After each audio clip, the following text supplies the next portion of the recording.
Hello everyone and once again welcome to WsCubeTech YouTube channel. Myself Umar guys, इस particular video में हम लोग बात करने वाले एक और इंपॉर्टेंट मैट्रिक की जो कि यूज होती है हमारी वीडियो मार्केटिंग में, या हम कहें यूट्यूब की एनालिटिक्स में हमें बहुत ज्यादा ध्यान रखना होता है इस पर्टिकुलर मैट्रिक के बारे में। तो सबसे पहले देख लेते हैं इस मैट्रिक को हम कहाँ पर देखेंगे और किस तरीके से हमारे लिए इंपॉर्टेंट है, किस तरीके से इस मैट्रिक को और ज्यादा इंप्रूव कर सकते हैं, पॉजिटिव डायरेक्शन में और ज्यादा इंप्रूव कर सकते हैं, ताकि हमारे जो वीडियो का ऑप्टिमाइजेशन है वो अच्छी तरीके से होता रहे, हमारे चैनल का जो ऑप्टिमाइजेशन है वो अच्छी तरीके से होता रहे। तो गाइज यहाँ पर आप देख सकते हैं मेरे पास एक वीडियो है, ठीक है। इस वीडियो को हमने लगभग कल परसों अपलोड किया था, कल अपलोड किया था। सो अगर हम इस वीडियो की एनालिटिक्स में जाएंगे, सो आप देखेंगे यहाँ पर एनालिटिक्स के ओवरव्यू में आप जाएंगे तो आपको यहाँ पर तो व्यूज दिखेंगे, ठीक है। ओवर द टाइम हमें किस तरीके से व्यूज मिले, ठीक है। और ज्यादातर हमारा ज्यादा फोकस क्या रहता है कि हमें व्यूज ज्यादा बढ़ाने होते हैं। और कई बार आपको ऐसा लगता होगा कि हमारे वीडियो के ऊपर अगर व्यूज बहुत ज्यादा आ जाएं तो YouTube का एल्गोरिदम भी हमें सपोर्ट करेगा और सजेस्टेड में और रिकमेंडेड में हमारे वीडियो को दिखाएगा, जिससे हमारे और ज्यादा व्यूज इंक्रीज होंगे, ठीक है। क्योंकि अल्टीमेट जो आप चाहते हो वो होता क्या है कि आप ज्यादा कोशिश यही करते हो कि आपके जो वीडियो के व्यूज हैं वो इंक्रीज हो, ठीक है। आपके वीडियो के व्यूज इंक्रीज हो यूट्यूब के ऊपर, आप ज्यादातर फोकस इसी चीज पे करते हो कि व्यूज किस तरीके से बनाए जाए, और इसके चक्कर में कई बार आप क्लिक बेट थंबनेल या click bait content, title, description, ये सारी चीजों को भी आप यूज करने लगते हो। बट अगर आप अपने वीडियो को सजेस्टेड वीडियो में लाना चाहते हो या अपने वीडियो को रिकमेंडेड वीडियो की लिस्ट में लाना चाहते हो, then view is not only the thing. एक बहुत ही इंपॉर्टेंट मेट्रिक है जो होती है हमारी वॉच टाइम मेट्रिक। या अगर आप ऐसा भी चाहते हो कि आपके वीडियोस ऑर्गेनिकली रैंक हो, तो अगर आपको लगता है कि मेरे वीडियोस के ऊपर बहुत ज्यादा व्यूज आ जाएंगे, बहुत ज्यादा व्यूज आ जाएंगे, तो यूट्यूब का एल्गोरिदम हमारे वीडियोस को ऑर्गेनिकली रैंक कराने में हेल्प करेगा।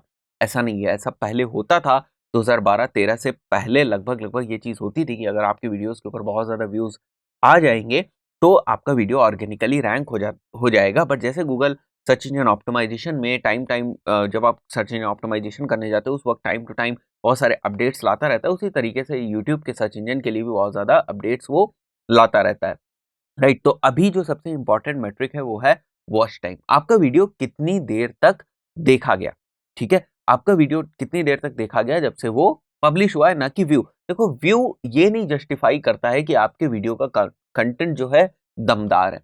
हो सकता है आपने क्लिक बेट यूज किया हो, ठीक है। क्लिक बेट के ऊपर मैंने बहुत डिटेल में पहले वीडियो बनाए हुए हैं। अगर आपने क्लिक बेट यूज किया है तो क्या होगा, क्लिक बेट यूज करने से यूजर उसके ऊपर क्लिक तो करेगा, लेकिन क्या वो आपके वीडियो को देखेगा? नहीं। अगर आपके वीडियो को नहीं देखेगा तो ना वॉच टाइम आपका इंक्रीज होगा। अगर आपका वॉच टाइम नहीं इंक्रीज होगा तो डेफिनेटली यूट्यूब के एल्गोरिदम को सिग्नल नहीं जाएगा कि आपका वीडियो जो है वो इंपॉर्टेंट है, इन्हीं स्पेसिफिक कीवर्ड्स के ऊपर आपका वीडियो इंपॉर्टेंट है।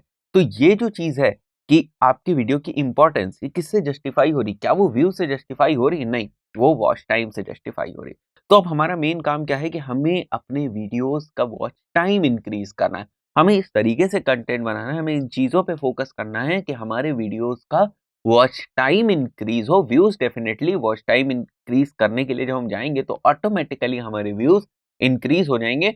अगर हम ऐसा कंटेंट बनाएंगे जिसके थ्रू वॉच टाइम इंक्रीज होगा तो डेफिनेटली व्यूज आपके इंक्रीज होंगे। बट अगर आप व्यूज इंक्रीज करने केवल चले जाएंगे और आप वॉच टाइम वाले कॉन्सेप्ट के ऊपर फोकस नहीं रखेंगे, ये ध्यान नहीं रखेंगे आप कि आपके वीडियोस का वॉच टाइम भी इंक्रीज होना चाहिए। वॉच टाइम क्योंकि एल्गोरिदम को अच्छे सिग्नल्स, पॉजिटिव सिग्नल्स देता है जिनसे आपकी रैंकिंग में हेल्प हो सकती है। तो अगर आप इस चीज के ऊपर नहीं ध्यान देंगे तो व्यूज आप कितने भी ले आए, ऑर्गेनिकली रैंक कराने में वॉच टाइम कितना यूजफुल है इस चीज को आप नहीं समझ पाएंगे। तो अभी हम लोग देख लेते हैं कुछ और इंपॉर्टेंट फैक्टर्स जो आपको हेल्प करेंगे किस तरीके से आप वॉच टाइम को इंक्रीज कर सकते हैं, राइट। सो यहाँ पर मेरे पास कुछ पॉइंट्स हैं, tips to increase watch time. Concept of playlist for regular viewing. देखो, अगर आप प्लेलिस्ट बनाते हो तो एक वीडियो के थ्रू दूसरे वीडियो के थ्रू तीसरे वीडियो में एक कॉन्टिन्यूटी टाइप की आप बना देते हो, एक चेन टाइप की आप बना देते हो कि कोई यूजर अगर एक वीडियो देख रहा है तो उससे रिलेटेड वो दूसरा वीडियो भी देख सकता है, राइट। अगर वो प्लेलिस्ट के फॉर्म में है तो होगा क्या कि एक वीडियो के बाद आपके दूसरे वीडियो पे व्यू आएंगे, तो धीरे धीरे एक व्यूअर अगर आपके चैनल के ऊपर आता है तो वो केवल एक वीडियो तक ही लिमिटेड नहीं रहेगा, वो दूसरे वीडियो को भी कुछ टाइम देगा, तो डेफिनेटली उस वीडियो का भी जो वॉच टाइम है वो इंक्रीज होगा। Then title and thumbnail relevancy, ये बहुत इंपॉर्टेंट है। टाइटल थंबनेल की रिलेवेंसी आपस में एक जैसे होनी चाहिए, साथ ही साथ जो कंटेंट आप पोस्ट कर रहे हो, एंड कंटेंट भी होगा यहाँ पर एंड कंटेंट भी होगा। तो जो कंटेंट पोस्ट करो इन तीनों ही चीज़ों में रिलेवेंसी होनी चाहिए। अगर इन तीनों चीज़ों में रिलेवेंसी नहीं होगी, जैसे मैंने आपको बताया क्लिक बेट एलिमेंट्स यूज़ करके टाइटल थंबनेल आपने बना लिया, बट जब आप का जो मेन कंटेंट प्ले होता है, मेन कंटेंट जब व्यूअर के सामने आता है तो वो उसमें कोई रिलेवेंसी नहीं है। टाइटल में आप कुछ बात कर रहे हो, थंबनेल में आप कुछ बात कर रहे हो और वीडियो कंटेंट में आप कुछ और ही बोल रहे हो, तो in that case relevancy miss होगी। रिलेवेंसी मिस होगी तो आपका वॉच टाइम भी डिक्रीज होगी, क्योंकि यूजर आएगा और वहां से फिर वो चला जाएगा, व्यूअर आपके वीडियो में कंटिन्यू नहीं होगा। तो अगर आपको लगता है कि व्यू उतना इंपॉर्टेंट नहीं है जितना इंपॉर्टेंट रैंकिंग के पॉइंट ऑफ व्यू से या एल्गोरिथम को पॉजिटिव सिग्नल के पॉइंट ऑफ व्यू से वॉच टाइम है, तो हमारा फोकस इस बात पे होना चाहिए कि हम किस तरीके से वॉच टाइम को इंक्रीज करें, और डेफिनेटली वो क्लिक बेट एलिमेंट से नहीं होने वाला है। Then long tail based keywords हैं। लॉन्ग टेल बेस्ड कीवर्ड्स के ऊपर आप फोकस कर सकते हैं। वो लॉन्ग टेल कीवर्ड्स होते हैं, क्योंकि देखो कई बार ऐसा होता है जब कोई यूजर लॉन्ग टेल कीवर्ड्स को सर्च मारता है तो इसका मतलब उसकी इंटेंट उस टॉपिक की तरफ बहुत ज्यादा है।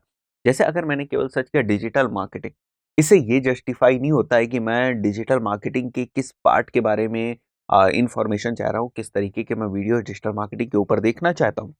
तो इन जनरल एक डिजिटल मार्केटिंग की बात हो, बट अगर हम बहुत स्पेसिफिक हो जाएं, what is Google Analytics in digital marketing और how to use Google Analytics in digital marketing, what is the role of Google Analytics in digital marketing, these are long tail keywords जिनकी length थोड़ी ज्यादा होती है। और ये लेंदी keywords क्या justify करते हैं कि यूजर कुछ बहुत स्पेसिफिक चीज सर्च कर रहा है, ठीक है। Then moderate length of content. Moderate length of content का मतलब ये हो गया कि आपका जो वीडियो है बहुत लेंदी नहीं होना चाहिए, until unless it's not a kind of a tutorial, right.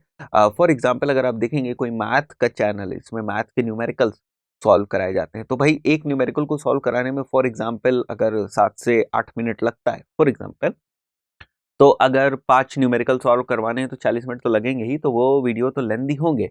Apart from that अगर ज़रूरत नहीं है तो हमें उतना जो है लॉन्ग फॉर्म ऑफ कंटेंट को नहीं यूज़ करना है, लॉन्ग फॉर्म ऑफ वीडियो को नहीं यूज़ करना है, ताकि अपनी हम बात को ख़त्म करके मॉडरेट अमाउंट जो मॉडरेट लेंथ है उसको ही हमें यूज़ करना है। तो कुछ चीज़ें हैं जो आपको directly indirectly watch time increase करने में आपकी हेल्प कर सकती है। वॉच टाइम बहुत इंपॉर्टेंट मेट्रिक है आज की डेट में, एंड अगेन इट्स लाइक कि केवल यही एक चीज़ नहीं है जो आपको रैंकिंग में हेल्प कर सकती है। As we know search engine optimization की सीरीज में मैंने आपसे बात करी थी कि ऐसा नहीं होता है कि केवल जो आपके वॉच टाइम है उसी सारा काम हो जाना है, ठीक है, या सर्च इंजन ऑप्टिमाइजेशन में कितने सारे फैक्टर्स होते हैं, तो इसी तरीके से यूट्यूब के ऑप्टिमाइजेशन में बहुत सारे फैक्टर्स होते हैं। जैसे रिटेंशन हो गया एक, ठीक है, रिटेंशन टाइम हो गया, वो भी सारी चीज़ें, एवरेज रिटेंशन टाइम वगैरह, तो उनके ऊपर भी हम लोग आगे बात करेंगे। बट अभी से थोड़ा सा आपका एक परसेप्शन बनना चाहिए, इस सीरीज में आगे और भी चीज़ों का डिस्कशन होगा, बट अभी से आपका एक परसेप्शन बनना चाहिए कि व्यू से भी ज़्यादा इंपॉर्टेंट चीज़ एक है,